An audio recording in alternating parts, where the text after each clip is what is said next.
जय सिया राम। नासे रोग हरे सब पीड़ा, जपत निरंतर हनुमत बीरा। असाध्य से असाध्य बीमारियां भी हनुमान जी कृपा से दूर हो जाती है। बस आवश्यकता है हनुमान जी की भक्ति भाव से पूजा करने की। आज का जो यह अनुभव है हमें एक भक्त ने भेजा है और उन्होंने कहा है, उन्होंने काफ़ी रिक्वेस्ट की है इस अनुभव को सभी के साथ साझा करने के लिए। और उन्होंने हमें इस अनुभव में बताया है कि कैसे उन्हें एक खतरनाक बीमारी होने वाली थी, वह उस स्तर पर पहुंच चुके थे, लेकिन हनुमान जी कृपा से उनकी यह बीमारी झट से दूर हो गई। इस अनुभव को एंड तक ज़रूर देखिएगा क्योंकि यह अनुभव काफ़ी अविश्वसनीय और अद्भुत अनुभव है। और अगर आप चैनल पर नए हैं तो सब्सक्राइब करना ना भूलें। और पिछले वीडियो में बहुत सारे लोगों ने सही उत्तर दिया था, उन सभी के नाम को मैं आखिरी में शॉर्ट आउट करूँगी, तब तक के लिए वीडियो में बने रहें। जिन्होंने हमें अनुभव लिख के भेजा है वह हनुमान भक्ति के एक रेगुलर भक्त हैं और यह हमारे सारे वीडियोज़ को देखते हैं और लगभग हर वीडियो में इनके कमेंट्स होते हैं। इनका नाम है मारुत चावला जी और यह उत्तर प्रदेश के पीलीभीत जिला के पूरनपुर तहसील के निवासी हैं। इन्होंने हमें लिख के भेजा है कि कैसे इनके जीवन में एक कठिन बीमारी ने इन्हें घेर लिया था, लेकिन हनुमान जी कृपा से वह बीमारी छूमंतर हो गई। इन्होंने हमें लिख के भेजा है कि यह बात है जुलाई 2007 की, जब ये और इनका परिवार और साथ में इनके दो मित्र जो कि हैं सोनू नागी जी और बड़े भाई दिनेश खुराना जी, इन लोगों ने प्लान किया था कि यह लोग सोमवार को ग्वालियर जाएंगे और उसी दिन मेहंदीपुर बालाजी के दर्शन भी करेंगे। लेकिन सोमवार का दिन इनका ग्वालियर में ही निकल गया और यह उस दिन दर्शन नहीं कर पाए। फिर अगले दिन मंगलवार को यह मेहंदीपुर बालाजी के दर्शन करने के लिए निकले और जैसे ही इन्होंने दर्शन कर लिया उसके बाद इनकी तबीयत अचानक से बिगड़ गई।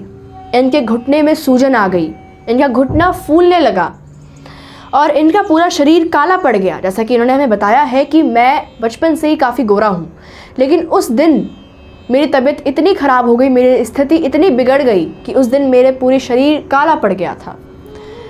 मुझे इतनी कठिनाई हो रही थी कि मैं ढंग से चल भी नहीं पा रहा था। मैं हर वक्त हनुमान जी का सुमिरन कर रहा था, लेकिन मेरे दोनों मित्रों ने मुझे सराहना दी और मुझे दवाइयाँ दी। मैंने दवाइयाँ खाई और जैसे तैसे करके हमने वृंदावन और मथुरा भी घूम लिया। उसके बाद जैसे ही हम घर आए वैसे ही मुझे चक्कर आने लगे, मैं बेहोश होने लगा और मेरा पूरा शरीर काला पड़ गया। मेरे घुटने में सूजन इतनी बढ़ गई थी कि मैं ढंग से चल भी नहीं पा रहा था। हमने कई जगह जांच पड़ताल करवाई, यहाँ तक कि मुंबई से भी मेरे जांच की रिपोर्ट्स आए और उसमें हमें डॉक्टर्स ने कहा कि आपके रिपोर्ट में पता चला है कि आपके पूरे शरीर में इन्फेक्शन फैल गया है और यह इन्फेक्शन इतना फैल गया था कि आपको कैंसर भी हो सकता था। आप कैंसर के स्टेज पर भी पहुंच सकते थे, लेकिन आप बच गए, आपको कैंसर नहीं हुआ है। बस इतनी सी बात सुनने की देरी थी और मैं काफ़ी प्रसन्न हो गया, मुझे बहुत खुशी हुई। मैंने मन ही मन हनुमान जी को धन्यवाद दिया और यह सोचा कि हनुमान जी कितने दयालु हैं, हनुमान जी सबके सुनते हैं, कैसे उन्होंने झट से मेरी बीमारी को दूर कर दिया। मुझे कैंसर भी हो सकता था लेकिन हनुमान जी ने मुझे बचा लिया। साथ ही इन्होंने हमें बताया है कि कैसे बालाजी के प्रति इनकी भक्ति बढ़ गई। इन्होंने हमें लिख के भेजा है कि मैं पहले पूजा पाठ को इतना महत्व नहीं देता था। मैं सोचता था कि जितनी देर हम पूजा पाठ करेंगे उतनी देर में तो यह व्यायाम करके ही अपने शरीर को स्वस्थ और तंदुरुस्त रख सकते हैं, इनका यह मानना था। लेकिन बालाजी की ही कुछ विशेष कृपा थी। बालाजी ने ही इनको अपनी तरफ खींचा और यह कहा कि नहीं, तुम मेरी भक्ति करो, तुम्हें मेरी भक्ति करने से बहुत लाभ मिलेंगे। इन्होंने बताया कि मेरे साथ यह बहुत अद्भुत घटना घटित हुई है और साथ में मेरे पास दूसरी घटना भी है जो कि यह हमसे अगली बार साझा करेंगे और दूसरी घटना मैं आपके साथ अवश्य शेयर करूंगी। तो यह था एक अद्भुत अनुभव। जैसा कि आप सभी देख सकते हैं कि हनुमान जी इतने दयालु हैं, हनुमान जी सभी भक्तों के संकटों को हरते हैं कि अगर आप हनुमान जी की भक्ति, हनुमान जी का सुमिरन, चिंतन करते रहते हैं, भक्ति भाव के साथ करते हैं, तो हनुमान जी आपके सभी संकटों को हर लेते हैं। कैसे यह कैंसर के स्टेज पर पहुंचने वाले थे, लेकिन हनुमान जी ने इन्हें बचा लिया और आज यह पूरी तरह से स्वस्थ हैं। बहुत बहुत धन्यवाद आपका मारुत चावला जी, आपने हमारे साथ यह अनुभव शेयर किया है।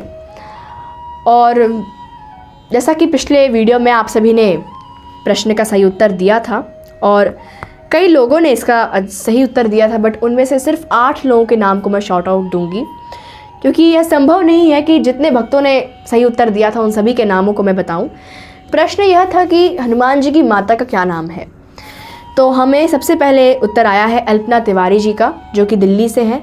इन्होंने लिखा है अंजनी माता। आपका एकदम सही उत्तर है, बहुत बहुत धन्यवाद। उसके बाद हैं कन्हैया दास जी, जो कि जिला चित्तौड़गढ़ राजस्थान से हैं। आपका बहुत बहुत धन्यवाद। उसके बाद हैं उपेंद्र कुमार जी, जो कि जमशेदपुर से हैं। आपका भी बहुत बहुत धन्यवाद। उसके बाद हैं राजस्थान के सीकर जिला से कविता जी, आपका भी बहुत बहुत धन्यवाद। उसके बाद हैं कांति देवी जी, जो कि बेलसर अरवल बिहार से हैं। आपका बहुत बहुत धन्यवाद। उसके बाद हैं SS जारेल जी, जो कि पंजाब से हैं। आपका भी बहुत बहुत धन्यवाद।